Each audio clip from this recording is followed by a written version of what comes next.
So the question is, what do I see when someone enters our facility through the courtyard or for a meal? And it's really interesting.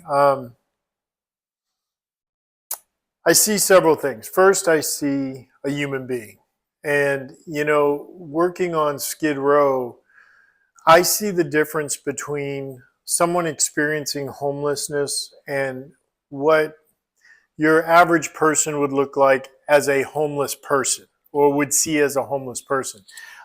One of the things you get to learn here real quick is that everybody comes with a story. Nobody was born into homelessness. There was always a series of events that got them there.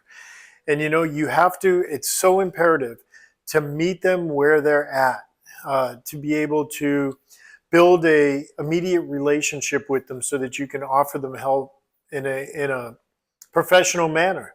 I see desperation when someone comes to the Midnight Mission, especially when they're seeking recovery.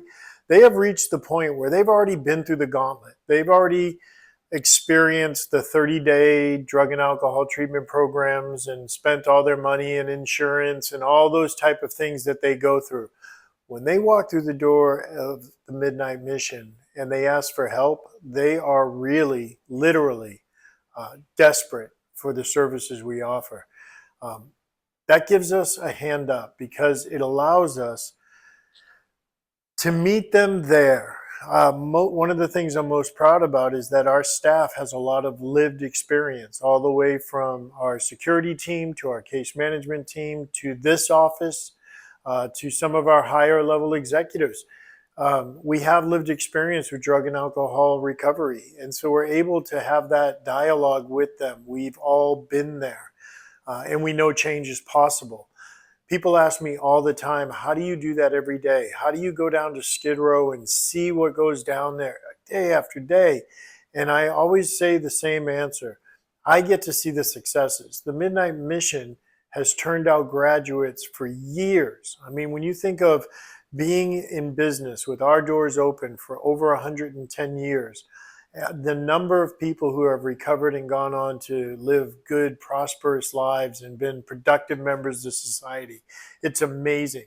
I wish we still had those records from back in the day so I could quantify how many people have actually come through our program. But the numbers are staggering, and that's what we do. We get to take somebody from that desperate situation and return them back to society as a full participating member. There's no greater reward than going to a graduation at the Midnight Mission, seeing the families, the children, the brothers and sisters, friends, all reunited in celebration of somebody's recovery. I guess that's what I see. Is that good? Can you get some?